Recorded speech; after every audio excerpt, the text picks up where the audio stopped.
Dyson Logistics have been on board with SharkCast since day one, and because of that and their excellent service, we are proud to be associated with them. Dyson Logistics provides tailored logistical solutions to meet your individual client needs and is set apart by its personalised service. Dyson is a strong worldwide agent network, enabling highly competitive rates, and I should also point out their head honcho is a lifelong season ticket holder of the mighty Cronulla Sharks.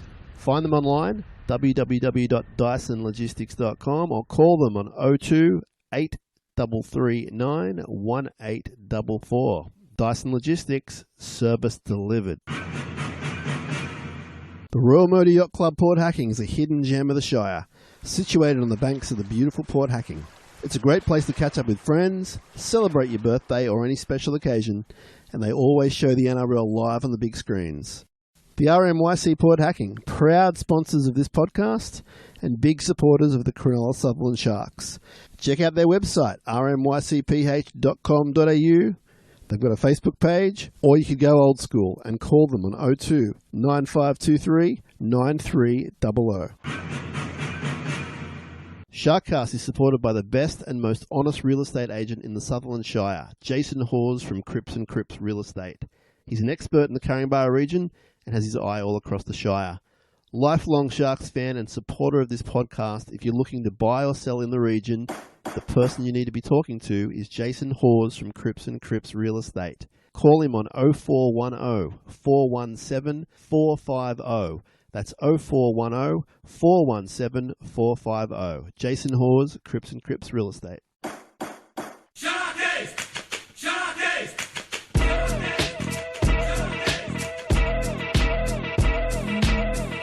Fafita tries to crash his way over, he does! Fafita got the ball over the line! And to all you people back in the Shire, turn your porch lights off because we're coming home with a trophy.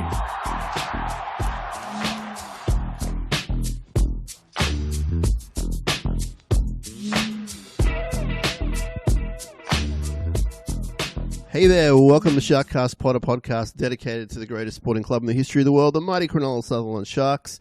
This show is brought to you by Dyson Logistics, the Royal Motor Yacht Club in Port Hacking, and Jason Hawes at Cripps & Cripps Real Estate. My name is Sam Shinazzi, an OG from 2015, 1 year removed from the glorious 2016, and we're now in a very good season of 2024.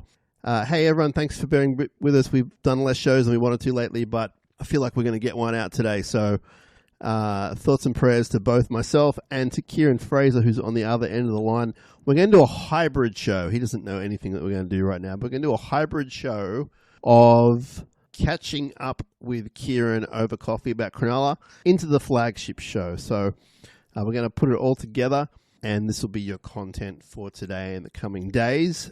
Kieran, hi, how are you? Mate, I am buzzing. I feel like I feel like we should just be playing that Biggie song non-stop at the moment because life is so good in the Shire. It is just absolutely buzzing. The Sharkies, a team that has filled me with such trauma, has just given me no issues at the moment. They're giving me just love and joy, and it's just such a special time to be a Sharks fan. It's kind of surreal at the moment, but I cannot wait for Saturday. I am so excited. We were just talking before about some of the plans for Saturday, for things we could get up to. It's going to be one of the great days at Shark Park, hopefully. Yeah, well, we'll get to that. You're peaking early. A lot to get through before Saturday, and we will cover that hopefully today. Yeah, you're right. The only thing we can complain about this year is one loss. And it was a bad one, but it was a long time ago.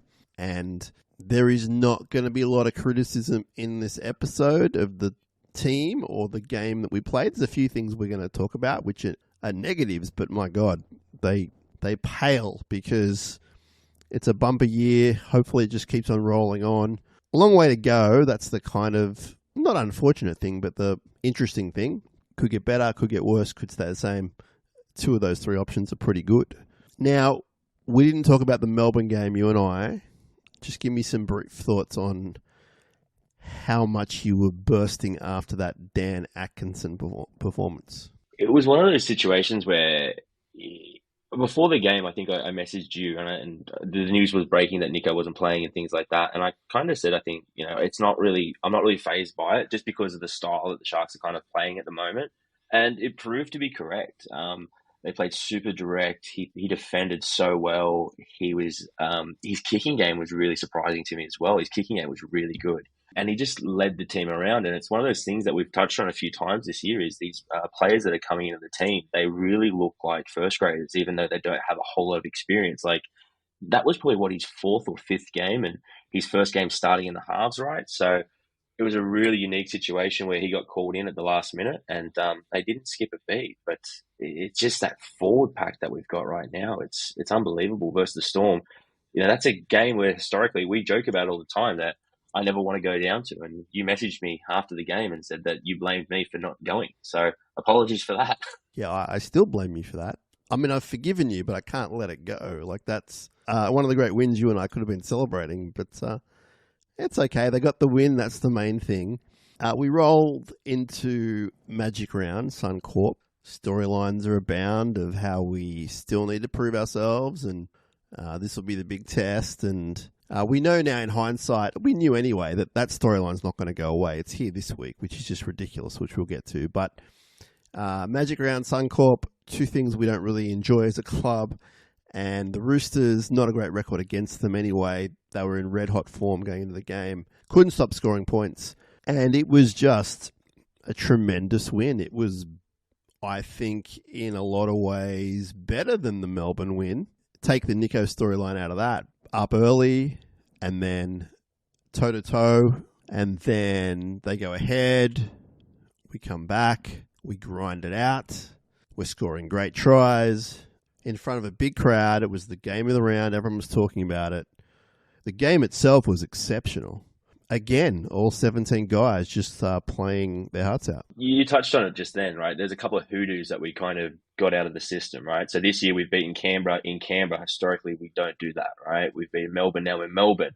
The Magic Round game, I don't think we've won at Magic Round since 2019, right? So the Roosters, I think, had won 8 of the last 9 games versus the Sharks or something like that, right? So there's a couple of things that were really going against us that when you looked on paper, you kind of thought, oh, this might be a really tough one.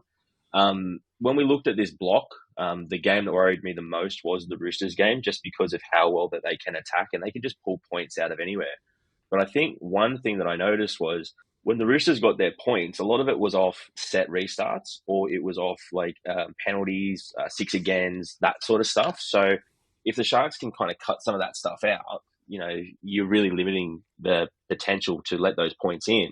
But even to let in 30 points versus a super, super attacking team in the Roosters, for us to stick in the fight and go punch for punch and to get 38 points against the Roosters, that was one of those moments where you start to believe in the season. And I think James Graham has mentioned it a few times on Fox Sports, where he says the narrative has now shifted for Craig Fitzgibbon when he talks to the players, because they've now got that validation. And so it's no longer, I think you guys can beat this team. The conversation is, I know you guys can beat this team because of what you've actually done. So I think Cooper Cronk also touched on it as well when he sort of said the result this week against the Panthers doesn't really mean a lot for our credentials this year, because he said that, based on the last few weeks, we've already shown those credentials as well. So obviously you want to see a great performance and things like that, but I think we're trending in the right direction. And just for a little bit of knowledge for yourself, mate, I often talk to you about 2016 and when I bought grand final tickets, because I bought them early in the year, right? And I'm a really superstitious person. If anyone's listening to any of our episodes, they probably would know these sort of things that I have about Sharks. And so I've never done that in my life before. And I bought it after round 13, when they beat the Bulldogs on the siren when Maloney kicked that goal. Yeah, me too. I had that feeling. Me too. Yeah, and I had that feeling that year that we're going to do something special. And so I went back and looked at it, and we had a bye in round 12. So this game this week was kind of like the same sort of mark of where we were at that point in that season when I really lent in and started to believe. Now, obviously, there's so much that can happen this year, but, it's definitely trending in the right direction. When are they on sale this year? Do we know? I haven't seen anything, but that's probably because of my superstitions, where I haven't looked for it. It's not advertised. But also, yeah. Well, they had that weird thing for a few years there where we didn't confirm the grand final because the Landis was negotiating with the Premier and a couple of things. But I think it's locked in now, right, for Sydney for the next couple of years. I know that they've gone on sale. Maybe it was just last year, but they went on sale a lot later than usual. So, yeah. Anyway, we'll see on that. But we do need to look into that and have a think about it because the way we're going, we're going to be top 4, so it's a good chance of finishing up in the last week. But we'll get to that. Boy, oh boy, just 7-game win streak, longest since 2016. We've scored the most points in club history after 10 games. So at this point in every year, this is our most points ever scored. The previous record, as you can imagine, was 2016. They're flying. This is only the second time in our history we've been 9 from 10. We've been close in other ones, but this is the second time. The other year was 99. We won the minor premiership. So good things are waiting for us, but we do need to go one step at a time. Let's stick on the Roosters game. 34 of 38 completions. Unbelievable. 7 line breaks to 5 against the high-flying Roosters. I noticed doing some work this week that we are in the top 3 to 5 for completions and for fewest errors. And we haven't been like that under any coach for a long time, man. And that is, I think, the reason for me, if I was to generalize and just pick one thing out, it wouldn't be great defense. It wouldn't be it would be those two things, completing your sets and lack of errors. That's a crazy stat that I wasn't aware of. I've been looking at the ladder of where we sit on the attacking side of things. I think we're in the top 2 or 3 there. And in the defensive side of things, I think Penrith are only better than us by like 2 points. So I think we've got the second best defense in the league after the weekend. But yeah, historically, it's been that kind of frustration, right, where there's so many errors and so many uncompleted sets and they just haven't been able to build momentum. But now they're putting together these 80-minute performances. And we talked about it earlier in the year when we said there was a couple of ruthless games in there, like against the Cowboys, where they kind of just kicked on when usually they might have let them back in, like that Manly game a few years ago. It's a different mentality. It's a completely different Sharks team at the moment. I know they did some work in the off-season with mindset and that kind of thing. Whoever is involved in that mindset the Sharks now have, including the coach, we need to up their wage because it's unbelievable. It's never say die. Scoring points late, which is fantastic. We again sort of had the game sewn up, and then we scored that late try again. And they're really just not taking their foot off, which is what we need this team to do. It's just impressive from 1 to 17. When you were talking about conceding tries, don't forget that if Will Kennedy holds that pass before half-time, it's a bigger win. It's less of a score. Like all looks a little bit better. So I think even though it was a really competitive game, the better team did win, and I think we were better by a bit. Like the Roosters brought it, but absolutely. Man, we didn't take a step back. Just, again, some amazing performances. I mean, Nico Hines, forget about the way he's playing. His goal kicking, he's missed, I want to say, 3 to 4 goals all year. All year. That's insane. That is just unbelievable. And to go up in sixes in this current environment is so important. And it's ridiculous, mate. And he's in-game kicking too. Like, he kicked that ball out on the full, and everyone's kind of going, oh no, is he going to go into his shell? But then, like, straight away, he goes off and he kicks that 40-20, and he bamboozled Teddy. Like, Teddy didn't know. Teddy thought it was going to go out himself, right? And Nico had that game earlier in the year where he put 2 kicks out, and we said, oh, you'll never see that again. But when that ball was in the air, I was thinking, oh no, this is going out on the full. Was that some sort of trick kick, or was it just awkward looking? Because it wasn't. Like, did he mean to do that? I wouldn't put it past him at the moment because of the form that he's in. But when it came off the boot, it looked like it just skewed, and it looked terrible. And then the look on Teddy's face was unbelievable when he realised what he had done. And even the look on Nico's face when he realised he got a 40-20 too. It was unreal. Yeah, and from there he sets up T. Wilton for a great try. So he's in fantastic form, Nico Hines. I mean, we don't talk about Origin much on the show, but he's got that jumper, which is great for his confidence. Yeah, and so I think that is the biggest concern I've got at the moment is the effect that Origin might have on the Sharkies because, McInnes is definitely in the mix. I've seen some stuff with Ramian in the mix now that Bradman Best is out as well. There's even some talk of Siffer off the bench in the form that he's currently in too. So we've got a chance to be a little bit disrupted this year, and I'm a little bit concerned about that, but the guys that are in the mix for it are in great form and they're super professional. And a guy like Nico, after what he went through last year, I think has learned a lot about how to, I don't know what the word I'm looking for here is, but how to like kind of wall that off. And that's his Origin experience. And then he comes back to the Sharks. That's his Sharks experience. I think he's put a lot of work in that. So, if he does make Origin and the Blues do pull off a series win, could you imagine how confident he would be? He'd be bulletproof. Yeah. That's a double-edged sword because if they lose 3-0, well then again, we've got to see how he bounces back. But I'm led to believe Jesse Ramien is super close. He has to dominate on Saturday, but there's no reason why he won't. He's in incredible form. Every game is just a winner. Either in this episode, Kieran, or another one, we've got a short interview with him, which our friend Gary did for us. So we'll be hearing from Jesse this week, which is awesome. Oregon Kaufusi, 100th game, another strong performance from the front rower who everyone put a line through. Talk to me about the props. Obviously, Tall Tom's dominating as well. Are they our starting props from here on in, moving out this year? Well, that is the craziest part to me, right? So to go up against Melbourne, and to go up against like the Roosters, these are monster packs, right? And if I was to say the Sharks have the best bench in the league, and I think we're definitely up there, I would say the Roosters probably have the second best if we're comparing benches.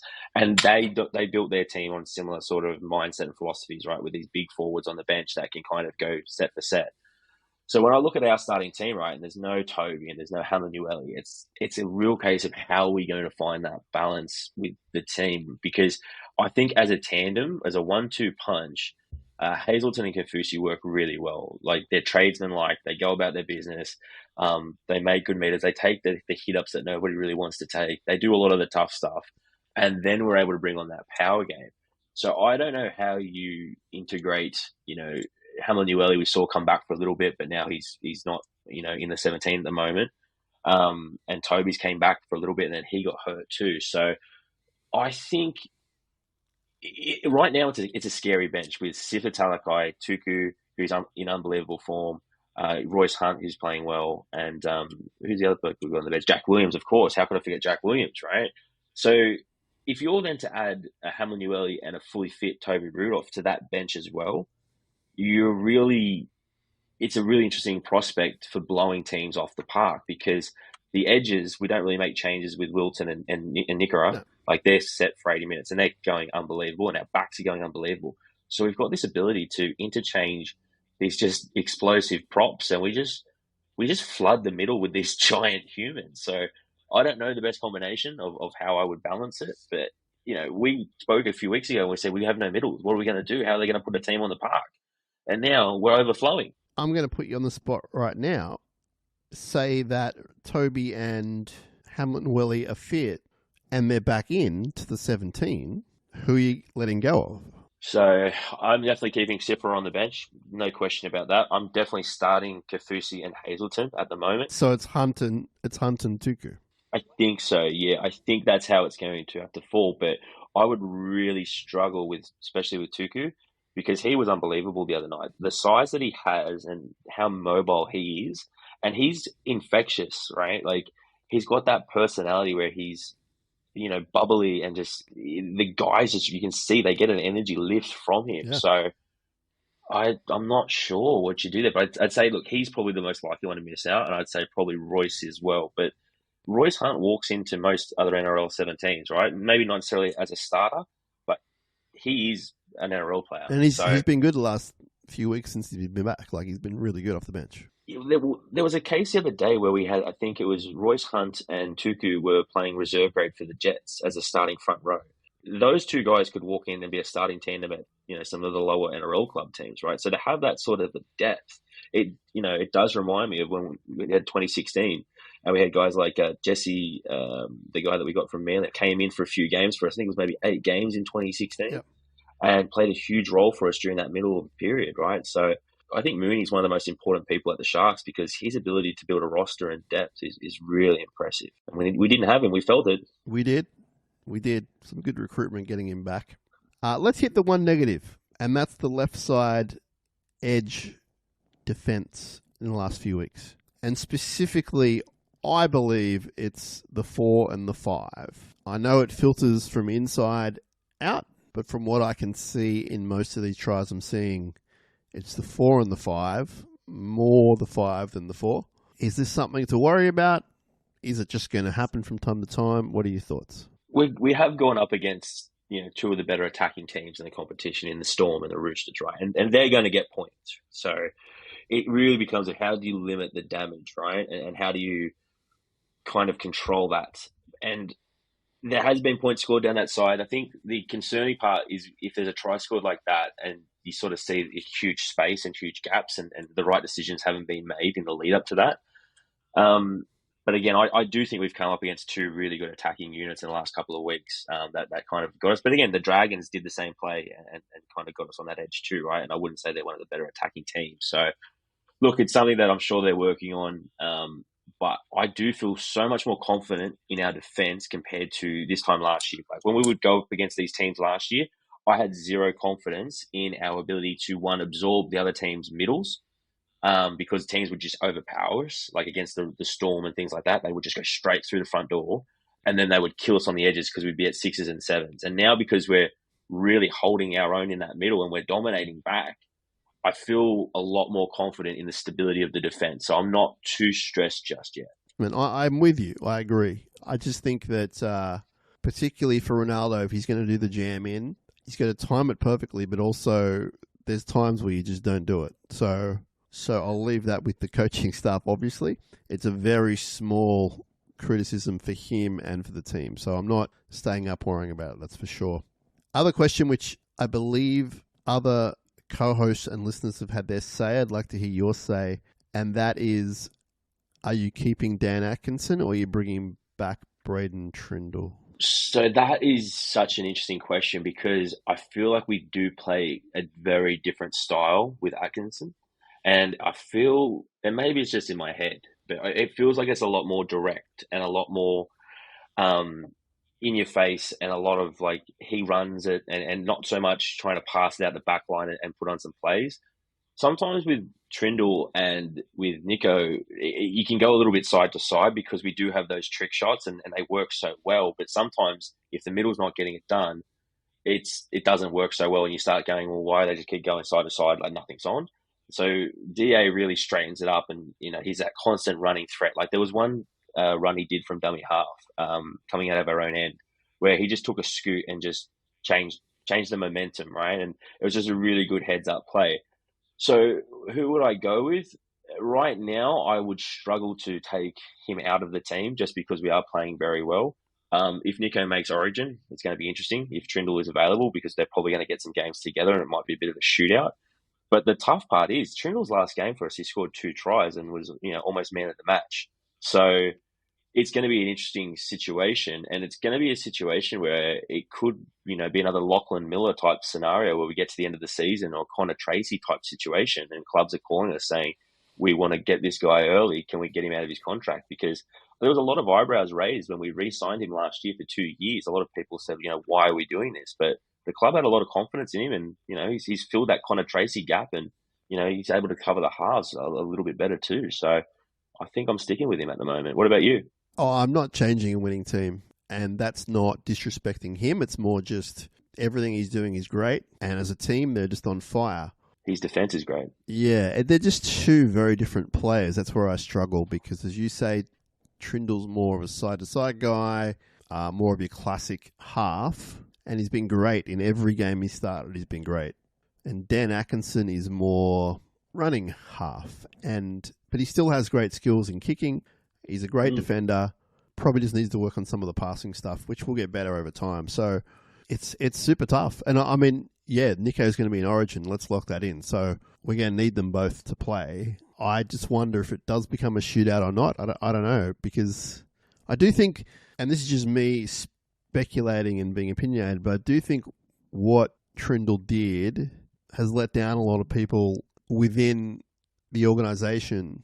And I think that there might be something there in that, well, we love him, but let's make him work for it. It might be a case of just until Dan has a shocking game, not saying he will, but if he did, then we might bring him back. I think even if they play together during the Origin period, there's something in me that still gets the feeling that Dan Atkinson has the 5% ahead of Trindle right now. The only thing I can think of is it might be the curse of the utility that costs DA in the end, right? Where we have that bench that is all those forwards and those middles, and let's say Trindle comes back during Origin and plays well. Nico comes back. We might then look to go for the balance of the squad and put him as 18th man in case of a HIA, because he gives you so much coverage in that position, and you need that 18th man to kind of be able to juggle a few different hats depending on how your bench is set out. So that's the only thing I think might cost him. But I don't think you would ever sacrifice your number 6 for a number 18, right? So if he can keep playing as well as he's playing, then he's locked down that spot for mine at the moment. But you could make the same argument with Trindle and just put him at 18th man, and then Atkinson can go do what he needs to do, and Trindle just goes to the half. So interesting times for our coach, that's for sure. Coach is flying. How good was he against Melbourne? That was ridiculous. Well, the one thing I thought, especially against the Roosters, was he outcoached Robinson. So they left one of the Butcher brothers on the bench, and I'm just speculating here. I'm assuming that's because we have such a big pack and we were just throwing everything at the middle and we were trying to blow them through that part of the game, right? So I think they try to keep a middle on the thought that they could push it to extra time and then they would have a fresh set of legs against our tired big guys, right? So just seeing some of the things that Fitzy has done with the team, with the bench, with his selections, it feels like a different Fitzy this year, because last year there were times when we were sort of asking for changes and he was like, those changes aren't ready yet. He's pulled the trigger on them now, and those changes he's proven to be correct because those players are ready right now. Like the Wilton situation, right? Wilton looks like a completely different footballer from last year. Yeah. His defense, his line running, compared to this time last year, like it was probably, I think, around this time last year where they played the Storm down in Melbourne, right? And that was just, not a fun experience for anyone. But, he didn't have the best of days then. But, he's just been unreal at the moment. And Iro as well just looks like an absolute seasoned first grader. So I feel like Fitzy's really coming into his groove. And one thing I wanted to call out right now is there's so much talk about Fitzy's record in the finals. And I just think it's absolutely ludicrous, because if you look at the teams that we had then, we were limping into the finals in both those years. 2022, I will concede they should have beat the Cowboys. That was a terrible loss. Absolutely heart-wrenching. But then the next week versus South, they could barely put a team on the park. Yeah. They didn't look very good. Now, the coach that beat him in that first game was Todd Payten. He wins Coach of the Year, and everyone's talking about what a great job Todd Payten has done at the Cowboys. Look at where the Cowboys are now, and look at where the Sharks are now. And I would much rather take those two lessons that we've had in the finals last year for the philosophy that Fitzy is building and the trajectory of the club that he's moving us on, because we're in a much better spot than the Cowboys. So, I get a little bit fired up when people start talking about those records and things like that, because that noise is coming at the back end of this year. Yeah. And it's ridiculous because it's a completely different team. It's a different mindset. They're much deeper in key positions. We should be in a much better position this year, and we should make finals, and we should win finals this year. I think people raising the question isn't ridiculous given the history, but I'm with you 100% on your answer. The answer is not hard to come by. As a 100% devoted fan, but as a neutral kind of league person looking at it, I get the question. Hey, you guys going to win a game this year in the finals? Well, yeah, but this is what happened in the past, and this is why it's different. And that record in the finals is actually pretty bad, because it goes back to 2017, where I think we've won 1 or 2 games since. One game against the Panthers, that's it. Yeah, and that was a great night at the football, but I would like a few more better nights at the football than that one, because it's interesting if you go back and look at that Panthers team, how many Panthers, part of this dominant run, were actually in that team back then. And again, they learnt that lesson, and they learnt the lesson in 2020 when they went to the grand final too, right? So this is the thing that Dave Riccio spoke about on SharkCast a couple of months ago, where Fitz was saying these guys need time, these guys need reps, these guys need experience, and we can get more out of these players. And a lot of fans were sort of saying, well, where's the signings? What's going on? We need to add more people. But Fitz would back these guys, and you said it a couple of times, that Fitzy will be judged on this squad that he's built and his player retention, right? And he's getting the most out of them at the moment. Yeah, no, I just think you need to look at where we're at. We're first, clear first. It's with the team that he inherited a lot of it, but he's kept them. I mean, you're more the contract guy than I am, but he's kept the majority of them. If they're not re-signed, they will be re-signed. So it's his team. He's added top 3 best props in the game for next year. The whole who did he sign and that sort of thing is just utter garbage, because when you're finishing top 4, top 6 every year, there's not a great deal of things to fix up. It's more of a performance thing than a staff team list. So I've been talking to him this year for the first time and dealing with him this year for the first time, and I've dealt with him since then in other matters. A guy that's just super driven, and when he talks, I believe the majority of things he's suggested have come true. I just see a guy that's working his butt off to get us where we need to be, and there is something different this year. I think that maybe he's learnt to, I guess, get his message across better in different ways at different times. I can tell you right now, we had a close friend in the sheds at half-time against the Roosters on the weekend. Fitzy delivered a great speech. And I will say, without naming names, a bench forward who used to be a centre was the key figure in talking to the rest of the team. And he made a passionate speech to the players before they ran out. And then I believe he was the first one to score the try. And then in the huddle after the game, he was also leading the crew. Yeah. So there are new leaders stepping up all the time. And it's awesome to see. And the week before that, Ronnie was one of the guys that was a key figure in the circle after the Storm game, and he was really laying down that message. And I think Cam McInnes got interviewed after the Roosters game, Yep.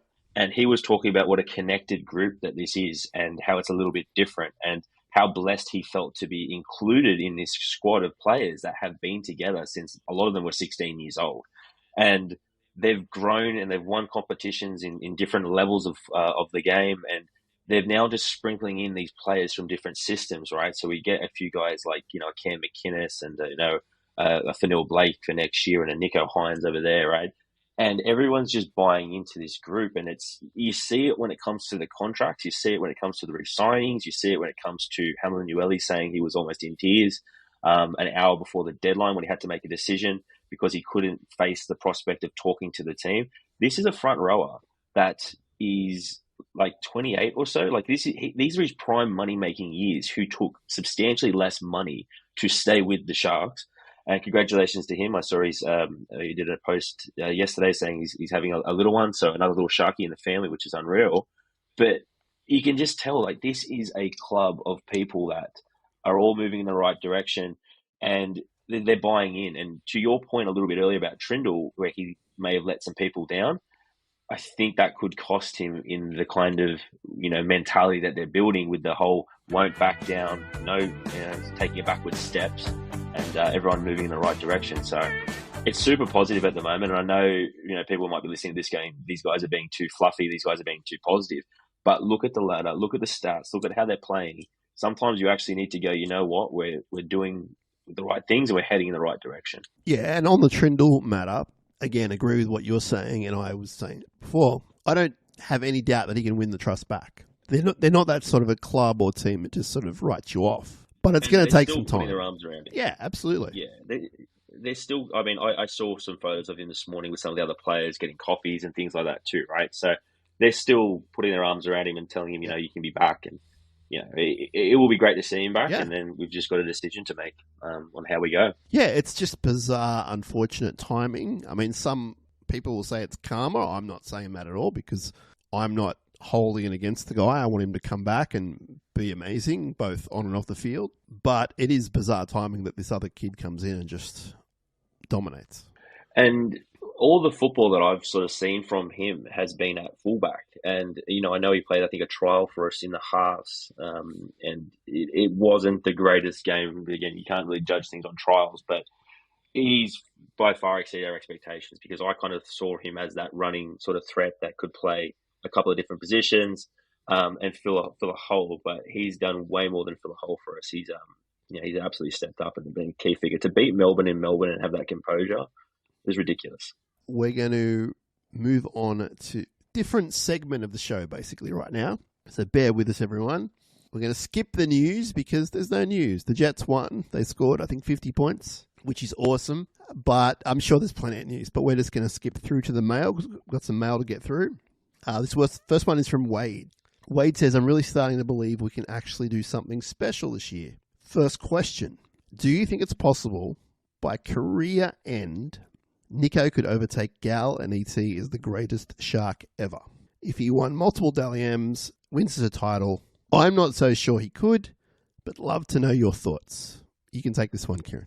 First of all, I hope so. That would be a great experience, a great ride to go on. He's already won one Dally M, came second, I think it was last year, and he's on track to put a really good showing in this year. If he wins multiple titles, possibly, but that's just so far and hard to comprehend right now, especially given there's so many good teams at the moment. For me, and I guess my fandom and my era, ET was always the greatest Shark to me. And then I think Gal overtook him just because Gal was the guy that actually got us over the line. And I know ET went through some really lean years where the club was in absolute turmoil and, he could have easily left for more money and things like that. But, Gal went through some really tough Yeah. times with us too. And, I know we've financially compensated him and he was, at the top of our payroll. But the Sharks almost went under a few times, right? And, some great leadership at the club that got us through those dark times. But I think if Gal ever walked away during those periods, it would have affected our recruitment. It would have affected everything. And I don't know if we would have been able to come out the other side of that. So for me, I can't see a path where Nico does overtake him. But hey, if Nico wants to go and win 3 competitions in a row for us, then he can be the greatest Shark. I'll be campaigning for a statue for him. Yeah, I mean, it is Gal 1, ET 2. I think a few weeks ago I addressed the fact that Valentine Holmes was number 3. I love Val. Val could have been. I was one, kidding, but, so I know there's a bit of flack out there. A few bits of email have found me back. I was kidding. He's one of my favourites of all time, so he's probably in my top 5. I clearly don't think Valentine Holmes is number 3 greatest Shark of all time. Nico Hines can get there, but he'll need to win 2 titles. And then we can start having a conversation. Yeah, and I think when you talk about the greatest ever at a club, I think it kind of transcends what they actually do on the field, right? It goes to everything around it, right? And so Nico has that ability to take us to a different level because he is so marketable. He's the face of the Shire, the face of the game potentially. If we can get some of these things like Vegas and stuff like that, his profile could really elevate to a different level. But for me, it's always going to be Gal. I love Gal. I've got a photo of Gal sitting right behind me in my office. It is Gal. It is Gal and it's ET. And you can argue all you want about other stuff, but that's 1 and 2. We've locked it in. From 1967 and now, and happy to hear the arguments. Now, Kieran, we need you on this second part from Wade. Wade said, living in Queensland, I'm not sure of the ins and outs of the club's assets. What does the club still own with the buildings around the ground? For example, are they getting money from the shopping centre, etc., etc.? Can you help out Wade there, please? My understanding is they sold up all of that as assets around the ground as part of it. I think they still own the Leagues Club itself, which they'll be able to hopefully finish off in the not too distant future. But in terms of the retail, I think that was part of the deal to get them out of the debt that they had at the time and pay back the bank on some of those loans. So I don't think they've got a stake in the retail. They might have some sort of agreement around that potential new, merchandise shop that they're talking about, putting it at that place. But in terms of other assets they've got in the Shire, they obviously have the golf club down at Cronulla and the golf course down there, which has apparently been a tremendous acquisition for them. They have the old Westpac building in the middle of Cronulla that's been rented out to a gym at the moment. I think that's just started the fit out for that too, so that's going to be coming in there. But in terms of assets around the ground, I think it's just the Leagues Club and the ground itself at the moment. RCB says, Talakai coming off the bench has been a masterstroke. To think we're doing all this without our top line props is really great. Everyone's putting in, everyone's going in the same direction. It's a really enjoyable team to watch. And that's some great positivity from RCB. Well, when you said RCB was writing into us, I thought the first thing I was going to say was, can we move the Sharks to the SFS? And I was going to get all agitated and angry by that comment from him. But I thank you for not saying There's that. something coming up about that, but just continue with RCB. But he does have the jersey that I really want, the black away strip from like 2005. So if anyone has that inverted black jersey, please get in touch with SharkCast and Sam so I can get my hands on that. But to his point, I think Sifra has been such a tremendous storyline for us this season because a lot of players in his position might not have taken the so-called demotion to the bench very well because Sifra was probably our best player in that first sort of 3 games, right? That game against the Warriors, he was unreal. And he was really carrying us in those first games. Injuries happened. He apparently went to Fitzy and said, if you need to put me in the back row, I can go in the back row. I can help out for the team, right? He had that game in the back row, didn't kind of hit the standards that we all know and love from Sif. And they made a change. They put him back on the bench because Nikora came back. And he is now in the conversation for one of the better number 14s in the league. When you look at his size, you look at his power, his strength, you can just see teams when they see him come on, they're just going, oh, God, this guy's going to be coming at me nonstop. And because now he's having that limited impact, that limited role, he can just get so much more out of his minutes. So the fact that he was leading the team talk at the end of the game, I think, is unbelievable because he doesn't really strike me as that kind of vocal guy. Yeah. But I think if a guy like Sifa Talakai is laying down the law to you, you're going to listen because he's a scary dude. I've seen him in person, and he's a scary dude. Now, Brett has been listening to the podcast since the start, and he says, you guys have got to check out a song called Fast as a Shark by the band Accept. They're an older metal band. So, Brett, we're going to check that out. Brett's listening from Cairns, so thanks, Brett. On the same topic, Daniel wrote to us last week asking us to find a shark who likes heavy metal. So we're on the case. And he did clear up that he meant metal and not emo, not screamo. He's talking metal in the classic term. So if you could guess, who would you say would be the most likely? I thought of one. It's Jaden Beryl for sure. Jaden Beryl does strike now. Now he's down the pecking order, but he's part of the squad. I'm gonna ask. There's no way he's an R&B man. Well, the one that strikes me as the funniest is Sione Katoa and his love for country music, because that is just not one that I would pick. He put up a meme the other day of who keeps putting the country music on the jukebox, and it was that guy with the finger in the air saying it was me. But yeah, I have no. I could also see Jesse Ramian liking a little bit of metal. I reckon Jesse likes it. Well, we've asked him numerous times, and he's a country guy, right? Country and a bit of R&B, yeah. It might be somewhat surprising. It could be like someone like Mr. Hazelton, who just loves getting in the mosh pits and bashing around with people. Maybe Hamlin Ueli could as well. He's an old school rap guy, surely. Yeah. This is an interesting one that's probably going to take up way too much of my headspace, so thank you for this question, because I'm going to be thinking about it nonstop. We're going to find out, but my prediction is Jaden Beryl. Just top of my head, Jaden Beryl. I could see Jack Williams as well. You're just picking big bad dudes, though. Yeah, I'm picking guys that just look like they could get into it, right? That could enjoy it. I think the screamo emo one would be a little bit of a fun topic to delve into too. I could definitely see Ronnie listening to The Used. Really?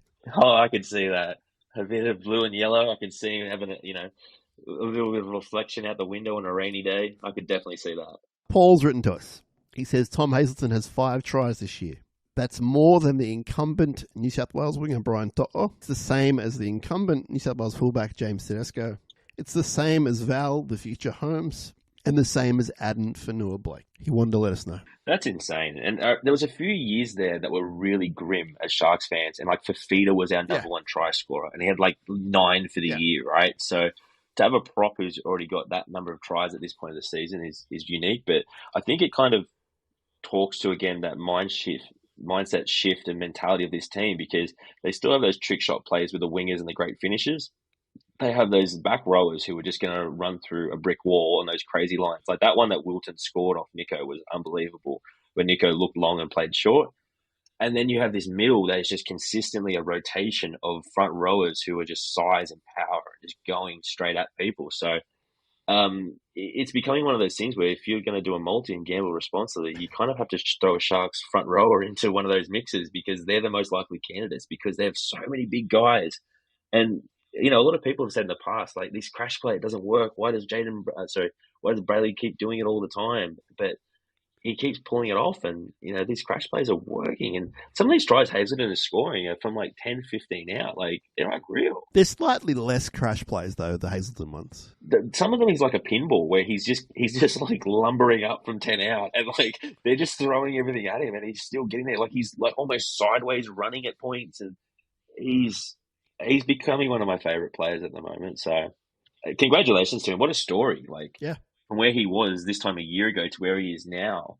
Not many people have that sort of a journey. So full credit to him for all the work he's put in. The first time I interviewed him, I think I've done it 3 times. The first time, I think I said it on the show, I said that if he can stay healthy and stay out of trouble, which I think easily can stay out of trouble, he's going to have a very long NRL career. And I don't know if it would ever...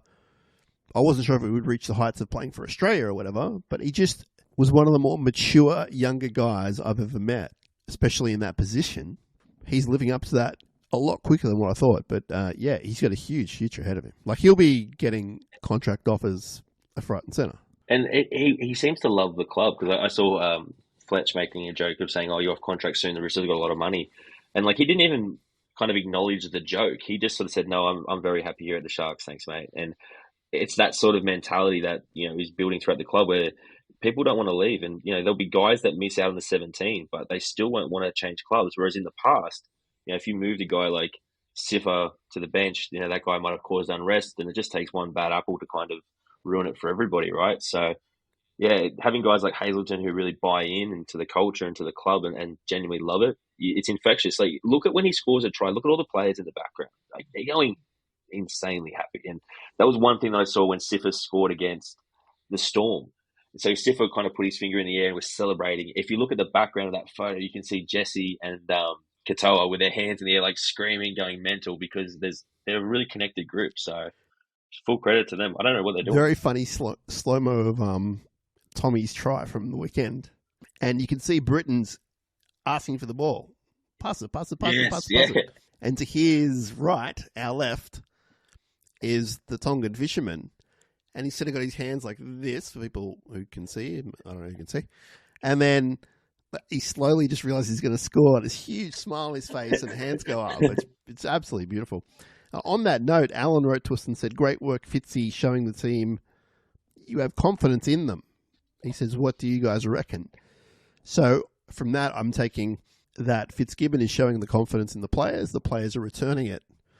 It's a great match right now of coach and player seeing eye to eye and understanding what's needed, and the results are there as proof. Yeah, and it's been one of those things where this squad has been together now for a long time. Fitzy's, kind of probably worked out his style as a coach. It's only his third.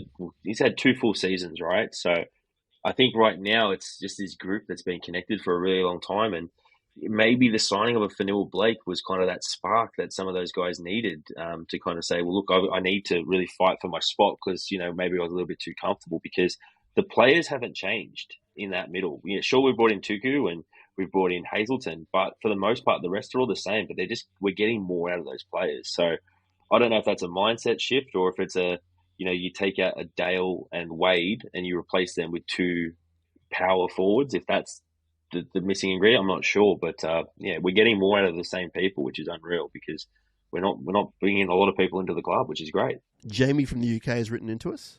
Says a couple of great wins lately. He says, thanks for the podcasts and making the connection to the Sharks stronger. And he also said, where's he written this? I finally got my first ever international membership, age 49. I can't use the discounts, but it's well worth it. Random small world, Damien Irvine is CEO of Ebbsfleet United. My hometown is Chesterfield. Last season I went to watch Chesterfield at Ebbsfleet, and they did play some great songs at halftime. Not sure if I heard yours, but he obviously cares about the fan experience. So that's from Jamie. Thanks, Jamie. Lee says Jesse's step off the left to set up Sione just got him an Origin jersey. He does ask, though, what's the team without Cam, Nico, and Jesse? What are your thoughts on that? That's an interesting question, actually. So let's assume that McInnes goes into Origin, Nico and Jesse. So Trindle would obviously be the next cab off the rank to replace Nico. If there was another injury there, I think we'd have to have a bit of a rethink and maybe try what we kind of did the other week with Brayley and McInnes, but McInnes wouldn't be there. You're 13. We saw Jack Williams start a game at 13 earlier this year, or no, he started in the back row, so it's a bit hard to judge him on that. I mean, he's a great player. You could really slot him into that spot. That could free up, a Hamanueli or a Toby to return. If potentially that happens, you could play Toby in that 13 role and just keep rotating it with kind of 3 front rowers like we used to do with Gal, who was basically another prop. In terms of replacing Jesse, now that we have Iro in the centres, you're not really going to bring Siffer in and put him back out there because you're putting in a lot of work to change Siffer's body shape to be a middle again. So I don't think that's kind of fair on Siffer then to shove him back out wide. I am not really across other options. I guess you've got Stone Street there where you could probably push Ronaldo in one. We've seen that in the past. I think it was round 1 in Fitzy's first game where we put Ron in the centres and it wasn't kind of what we expected. So that's going to be an interesting conundrum if those guys do get picked. And it's something that we probably have to have a bit of a think about, because I think no Bradman Best really opens the door up for Jesse. And I think Jesse would be an unreal Origin player. He's super aggressive, and I think it would do him and his confidence the world of good. And I think it would do the Sharks a lot of good if he got in there. So Is it Hiroti time, maybe? that's a tough question. Hiroti is probably the likely option. And we go back again to 2016 when we had that game against the Panthers, and we had, 5 guys out for Origin, and guys like Mitch Brown and that got called up, and Daniel Mortimer, I think, even played a game. Was that Daniel Mortimer was the year after? But yeah, 2016 was Matthew McKillerick. Yep. Was the hooker that we brought in when Innes was gone, right? So we might have a situation like that coming up this year, and again, it's a strange time to be a Sharks fan because we've actually got players in depth, and yeah, it's interesting because a few weeks ago, mate, I was very stressed about this squad. You do get stressed. You're a man who feels the stress. I'm a keep it realist, and that's why it's a bit foreign for me to actually be really bullish on the Sharks at the moment. But I'm just liking what I'm seeing. Scott sent a photo of him at Magic Round, and he had a fin that he made. I believe he got the fin from the Dolphins. He lives up that way, and he got it from the Dolphins. But it's his awesome He's fin. repurposed it. Yeah, it looks amazing. So he wants the Sharks to do that. I'm not sure how far that'll go, but we appreciate the photo, Scott. Steve says, this is the best I've seen us since 2016. I feel more confident every week. Looking forward to this week's game. I noticed the Sharks getting a lot of bandwagoners jumping on board certain sites. I think he's over the social media sites. They were running us down all season. Now they're jumping on board the Sharks Express. We don't need them. We only need true supporters. We're the real deal. Up, up. That's from Steve. Yeah, I think we need them all, Steve, to be honest. I think anyone that's kind of interested in the club, dropping some money on us, coming to see us play. I hear what you're saying, though. It's extra special for the believers. But you saw in 2016, Steve, you saw anyone with any connection to the colour blue came out of the closet. So it was beautiful, and you just have to expect these things, you know. But I hear what you're saying. 78,000. Yeah. To the Cowboys game that was, 35 or something maybe, so... The most fun night I've ever had at the football, Sam. The most fun I've ever had. Now we're literally at this point where I'm going to ask the question. Like, it's not even made up. A regular listener and former Sharks statistician, Michael Gillard, says, I don't care, I'm getting ahead of myself. We will be there. Now, you ready? So our home semi-final for week 1 has to be at Allianz. Scrap Shark Park. Let's get serious. The groundswell of support will rival 2016. We need to open the gates, give this side the most support and best atmosphere they deserve. And I've got to say, that shocked me because Michael is very much a regular at Shark Park. He's old school. He loves the club very, very, very much. And that love has got him to this moment. I'd like your thoughts.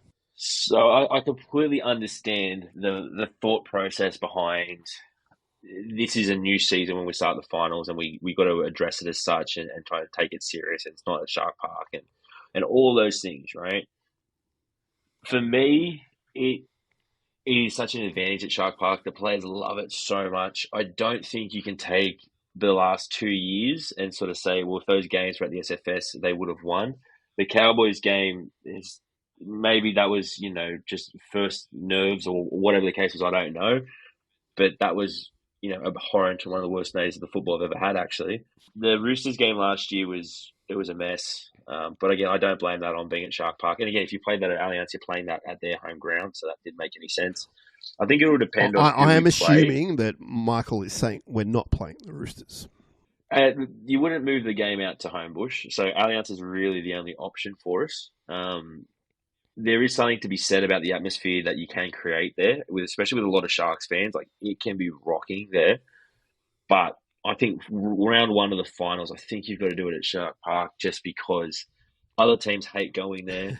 The noise level that we've had at some of those games there when everything's buzzing and humming can be unreal. I think the one thing that I would just say is that there's so many people that have this negative and weird energy whenever the Sharks start to do well, that they just expect us to do bad. And you can go to Shark Park sometimes and there'll be just like an air of like they're going to stuff this up. Can I mention the Minnesota Timberwolves right now then? That is the most losing state in the history of sport, and it's proven, right? across all Yeah, sports. yeah. They're up 2-0. They've won both games away to Denver.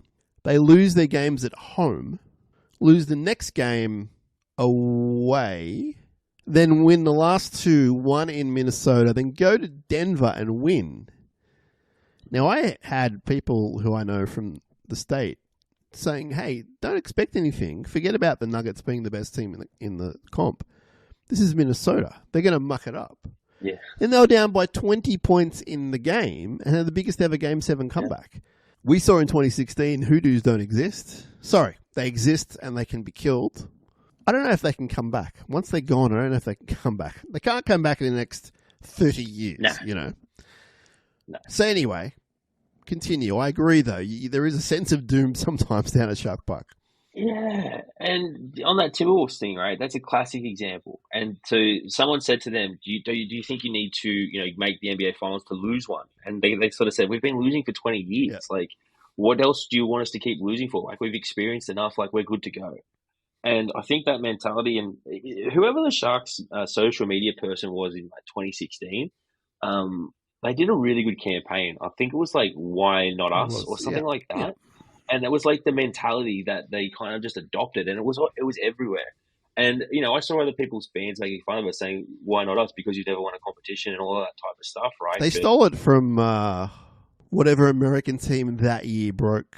I don't know if it was the White Cleveland. Sox. Was it Cleveland? Someone that year did something. So Cleveland did it in the NBA that year. So they had Believe Land. And I think they might have maybe they did the "Why Not Us" or something like that as well.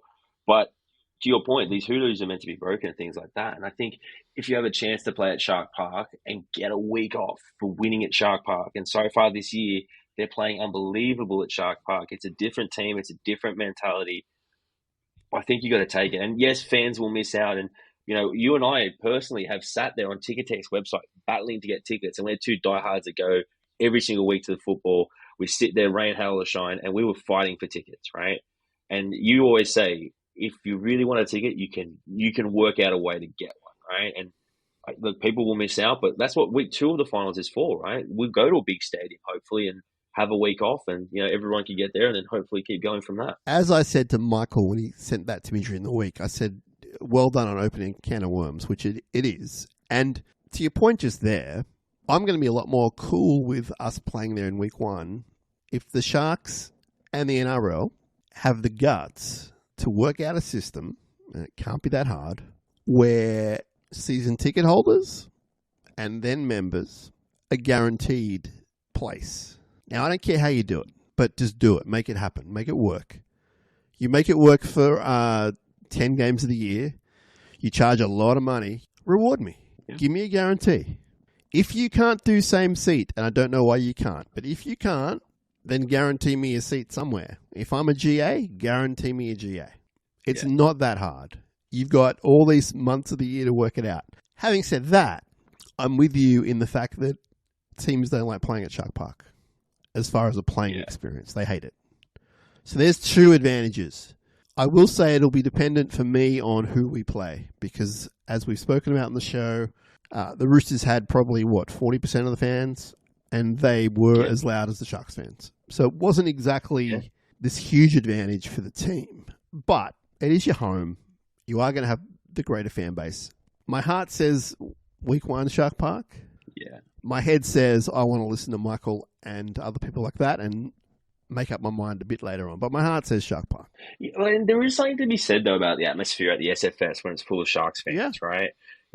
Some of those Friday night finals games that I've been to have been unbelievable. My first ever Sharks game I attended as a fan was actually at the SFS in the finals versus the Roosters in 2002 because it was easier for me to get down from the Central Coast to get there. So the SFS can be a great place for the Sharks, and it can be a really good atmosphere. So I do see validity in that point of the question. And, if they did say it's going to be at the SFS, I would get on an Uber and I'd get to the SFS and I'd have a great time, right? So it doesn't really matter in that sense because, hopefully we would be going. But the SFS can be a really good Shark ground too because the captain cooked before the game. I remember when we played the Cowboys, it was playing up Cronulla before the game and I was so superstitious. I was like, turn that off.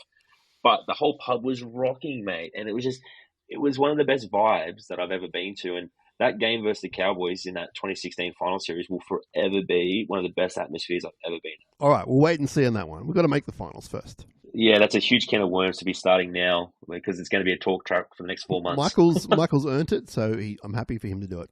Stephen sent a photo from Magic around of him and his son holding up big Sharkies letters to make the word Sharkies. So he sent an awesome photo, and they had a great time, which is awesome.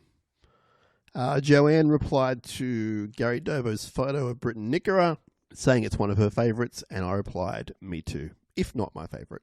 Alec said, Talakai off the pine is different gravy, and I thought that was my quote of the week. Alec says, Talakai off the pine is different gravy. Love it. Peter said, without doubt, Nico was man of the match, followed by Iro and Tall Tom. Now, if we've missed any mail, I apologise. I believe that is everything up until a certain point in the evening last night. We do have a big game on Saturday, 5:30 p.m. Shark Park. It's sold out already, which is topical given what we were talking about, but that's fine. It's great, actually. It's our 100th game against the Panthers. What do you think is going to happen? The Panthers are still a really good team, even without Cleary. And if you look at their strengths, it's their outside backs getting them out of trouble.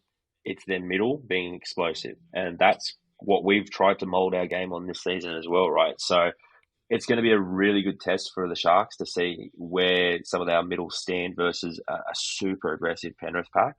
And how our backs go against a super aggressive Panthers backline who are going to be going after them as well. In terms of the halves that they got there, I think Luai's, probably going to be trying to do one last push for Origin. And same with Nico too, right? So it's going to be one of those sort of games where it's going to really be on a knife edge. And I saw someone on Fox Sports say the other day that the Sharks versus Roosters game was the highest rating 5:30 game in the history of Fox Sports. Correct. And there's a chance that we could break that again because this is two of the best teams going up against it. And if you look at the ladder, we've played these are the teams in the top four, right? So that narrative, is slowly eroding. So I'm so excited about it. I think it's going to be a cracking game of football. There is obviously a little bit of concern of, how up can they get for all these big games in a row. But, there's nothing that I've seen so far that's making me nervous because, again, I do think we've fixed a lot of the deficiencies that we've traditionally said. Because, when we go into these Panthers games, mate, we always say, if the middle can stand up, we might be able to hold on. But now our middle's banging down the door and dominating team. So I can't wait. I'm so excited for Saturday. Imagine this was a final series. We went to Melbourne, won. We went to Brisbane for some reason and beat the Roosters. Now we come home week 3 to play the Panthers. It's intense. It's a lot. It's a lot to get in a month, right? And then you got the Eels next week, who have just gone through all this drama with their coach. And then it's the Broncos again, right? Yeah. So back to Brisbane. So it's going to be a crazy few weeks. There's going to be Origin. It's going to be disrupted. But again, it's the next man up mentality where they don't back down and they're giving it to people. So fingers crossed for another great performance this weekend and walking out of Shark Park feeling happy. Now we've named the same team, I believe that's correct. And on the extended bench is Sam Healy. I'm not sure if that's for the first time or not, but he doesn't get much of a go on the extended bench. That is the first time, mate. I've not seen him being named before. That's quite interesting. Yeah, someone messaged me and said, is Brayley in any doubt? And I said, I don't think so. I think it's more of a reward for the other fellas' good form. And I think Beryl's injured at the moment too, right? So there's probably no other coverage there. But, mate, that's a great story. I didn't pick up on that. And, if he can actually get a game at some point this season, that'd be unreal because his dad was one of the reasons where I fell in love with the Sharks for those big bombs at Shark Park. So he's got a future. He's definitely, if anyone hasn't seen him play, he's a great young hooker and definitely got a big future, all being well. Panthers, man, their forward pack is still decent. So it's Leota, Fisher-Harris, and the back row is Scott Sorensen, Liam Martin, Isaiah Yeo. Now, as far as the second rowers go, Scott Sorensen, obviously we know his work. He's very competent. He's improved since he left. Yep. Liam Martin, for me, wider picture, I think he's overrated, but I'm not saying he's not any good. He's a tough bugger and he does a role for them, but I don't think he's some sort of superstar player for me personally. Isaiah Yeo, though, is very, very good. And knocking down that forward pack again is going to be Very, very important. I think if you do that, you're probably going to win the game. And the other obvious one is Dylan Edwards. But So look, I'm just looking at the two teams right now, right? And so if you look at the back line, Kennedy versus Edwards, you give it to Edwards because he's been so great for a long time, right? Katoa versus Chiruva, I would go Katoa. Ramian versus Tago, I'm going Jesse. Iro versus Alamod, Paul, I can't remember. I'm terrible with those names. Sorry. Yeah, I'd go Iro. Ronaldo versus Toto. I mean, again, that's personal preference, but most people, you would be 50-50 on that one, I would say. Again, I know Ronaldo. I'm going with Ronaldo. Atkinson versus Cole. I'm going Atkinson. Nico versus Luai. I'm going Nico. Then it gets to the forward pack, and there's two front rowers, Leota and Fisher-Harris versus Kafusi and Hazleton. This will be the biggest test of this combination that we've seen. I would go both those Panthers front rowers over ours. You go to number 9s, there's Brayley versus Kenny. I'm going Brayley. And our back row, Nakora versus Sorensen. I'm going Nakora. I'm going Wilton and Martin's probably a heat. That's probably a 50-50 one. And, sure, you give it to Isaiah, but Cam McInnes has been unreal. But look at the bench. We've got Jack Williams, Sifa Talakai, Royce Hunt, and Tuku. They've got Matt Eisenhuth, who's a solid player, he's a big worker. They've got Liam Henry, Lindsay Smith, and Dane Laurie.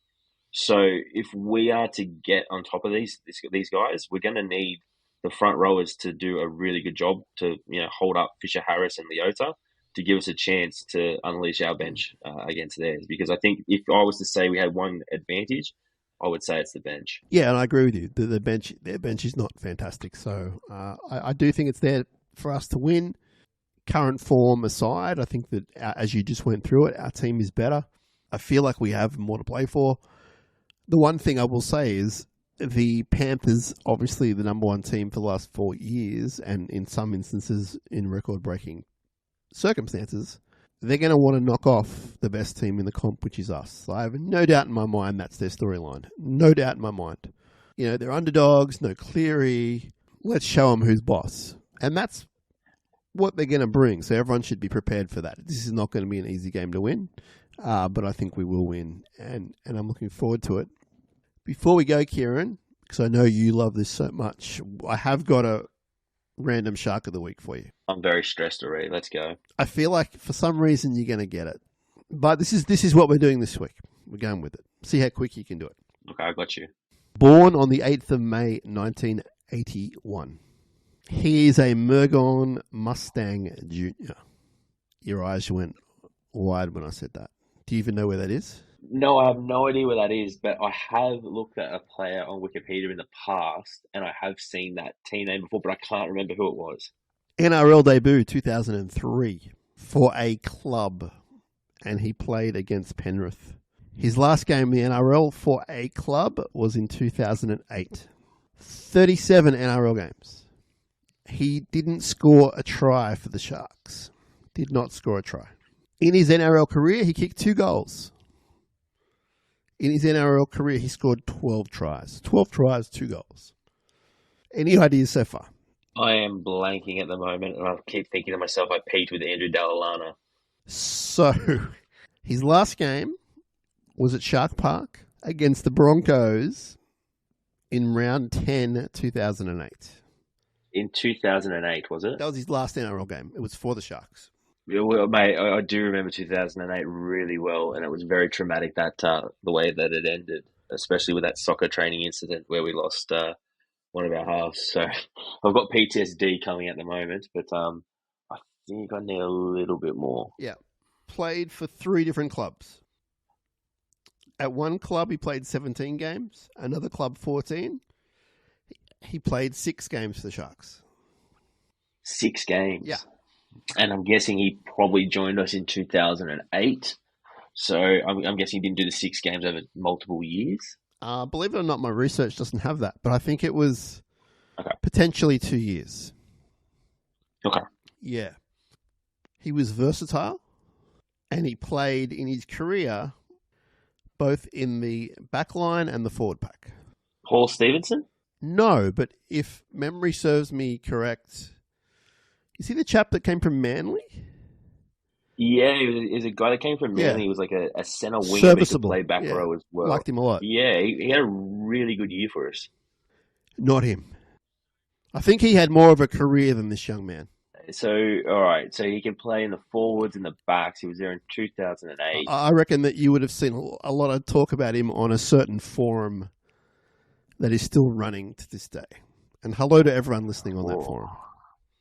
Yeah, they're probably going to abuse me. The amount of people that messaged me actually around the last time we did this on Instagram. Well, I haven't given you a lot of clues. There's not a lot of clues here. The Mustang thing is the part. I feel like if I tell you the other clubs, you're just going to get it straight away. So I'm holding off on that. His last game was against the Broncos at Shark Park, round 10. Okay, so was he in the starting lineup or was he like off the bench in this sort of era? I believe he did both, but I mean, given the fact that he played 6 games, you know. There's not a lot to work with here in my head. All right, he played for the Storm and someone else. Okay. All right, now we're getting a little bit closer. All right, so who do we have in 08 that had started at the Storm? Real forum kind of guy. The pressure is getting to me here. He was a centre back rower. I feel like he had a brother that played, but I couldn't prove that when I was doing my research. This is not the answer, and this is not what I'm submitting here, but whenever we talk about brothers, I always go back to the great Tim Wayman and his one game at the Sharks. No. This guy, I'm trying to think back to our 2008 squad, and I've got a lot of fond memories of that year, so it's a little bit strange that I'm blanking on who our top 30 was. I was surprised he was in this squad when I worked it out, but he was. Okay. He also played for the Knights. I should know this. This is really getting to me right now. In theory, he should have been a really good player, and he wasn't really living up to the really good promise, with all respect. I don't know what he did after that, but hopefully he's doing well. This is really starting to get to me here. I need more. I need something. I need a... He started in the back line and technically finished his career in the pack. I'm trying to think of players that have gone from the Sharks from Melbourne to Cronulla, and I feel like it's been probably a little bit more the other way. 17 Storm games. That's not a lot in the grand scheme of things. Well, I just think back of the great 2008 team of Fraser Anderson and Missy Talapapa. This young man is not in that same circle, but he is at the same time. Yeah, I'm just trying to go back. I wish at times like this, I wish I had like a poster in my room that I could go back to, because I did actually have an 08 poster up on my wall, which was probably the reason why I didn't have a girlfriend when I was 21 in 2008. Yeah, mate, I am blanking right now. I'm trying to think of guys that went between both clubs, but everything that's coming back to me is that like that really bad reserve grade Storm Sharks jersey, the Sharknado one, where it was like that really bad Sharks jersey with a purple line on it. Mm-hmm. Oh, hey, Brett Carney, but he's a Central Coast guy. So I've looked up his wiki page, which I don't use that when I do my research, right? I use my own stuff. He did go on after the Sharks play overseas until 2014 overseas. I wouldn't say he played in the elite overseas, but he played overseas. I feel like your clues are getting more obscure each week that we do this, and it's very hard now. Mate, I'm blanking. I've got no idea on who this one could be. He played some rugby union as well later on. Again, not at the elite level. I was thinking of that Cooper Vuna, but he never played for the Sharks. He was a Storm guy that went to Union. But what if I said the name Cooper Vuna is as close as you've gotten so far? Dustin Cooper. Dustin Cooper. There we go. Dustin Cooper was a really handy player, and I'm surprised he only played 6 games for us. I have a memory of him playing a lot more for us. A few Reggies.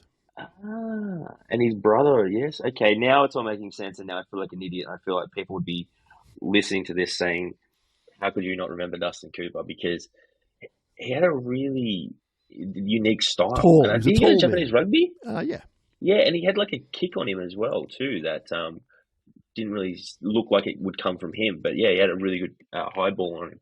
But yeah, Dustin Cooper could fill a number of holes, and I think that was start of the time when he went over there to the rugby, and then we lost Fraser Anderson at the end of 08. Oh, so he's responsible, maybe. Too. Well, I remember reading some articles about saying like how they were really good friends, but you talk about untapped talent. Fraser Anderson was definitely one of those guys for us that we had such high hopes for. But, we can do a whole episode on the him. money was too good. Love mate, he was unreal, and that 08 team was really carried by some of his performances, and then he was never to be seen again. He just vanished. But Dustin Cooper, yeah, who was the first club we played for? Was it Storms?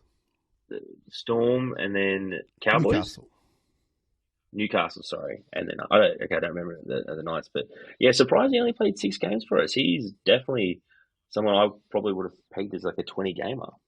In breaking news, Clinton Maynard has just put in his 3-2-1s from the weekend: 3 to Nico, 2 to McInnes, 1 to Tall Tom. Just in case anyone's wondering, and hello to Clinton. Clinton is on the air 4 nights a week. I don't know if it's nationwide. It might be. Definitely New South Wales on 2GB doing the overnight show. So if you want to talk Sharks, ring in to talk to him. I'm sure he'd love to hear you ring in about that. And it's a real accolade for him to be doing that. So well done. Very, very well deserved is what I'm trying to say. Kieran, I think we're done, man. Thanks for your time. Appreciate it. Been a bummer not being able to chat to you about the Sharks in a public forum. So I'm glad we could do that today. And I look forward to seeing your pretty face on Saturday. It's going to be a good one. I'm going to go absolutely feral. So if anyone sees me there, you didn't see me, don't tell anybody what I get up to because I'm going to go wild. I can't wait for this game. It's going to be unreal. Well, if you're sitting in the upper ET, you won't be going too feral, my friend. You can do that once you leave the precinct of the upper ET. Although lately some of the people. There's been some Yahoos lately. Yahoos, yes. Good way of putting it. Yeah, it's going to be good. It's going to be great. It's a big one. I think when we win, it's going to be a very strong feeling of justification, of validation, because they're just flying so high. And yeah, we were all a little bit nervous leading into the big games, but they've shown what they can do under adversity as well. And yeah, just terrific time to be a Sharks fan. So enjoy it, lap it up. Wear your colours. We're going to get a great game of football with two really good teams that are really going to go for each other because that Panthers team is a really great unit.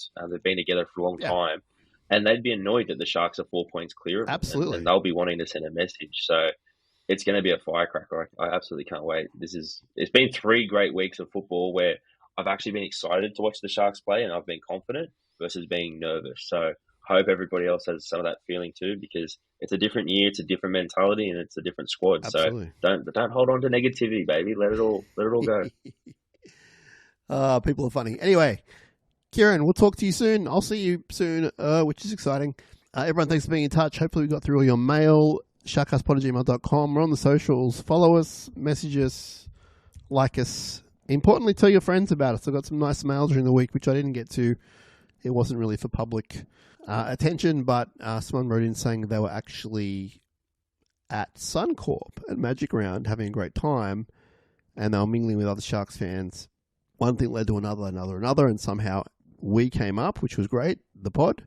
And the person who wrote to me had never heard the show, and they consumed, in their words, a lot of episodes in the past 6 days or whatever it was. That's what we want, though. We want word of mouth just to keep spreading. So just keep telling all your friends about the SharkCast pod. And there is that asterisk there that we apologise, and you can apologise if it's not for them. But so far, we've had really great feedback from people spreading the word. So if you could keep doing that, that would be awesome. Kieran, I'm out of here. You're out of here. SharkCast people, we're going to play the song again because we keep winning. So let's play the song. Take care. We'll see you on Saturday. Up, Cronulla. Let's go.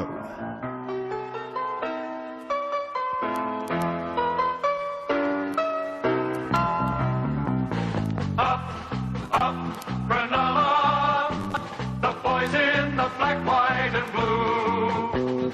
Up, Cronulla, name of the Sharks with you. Sharks, forever. Go out and play without fear. Now's the time to see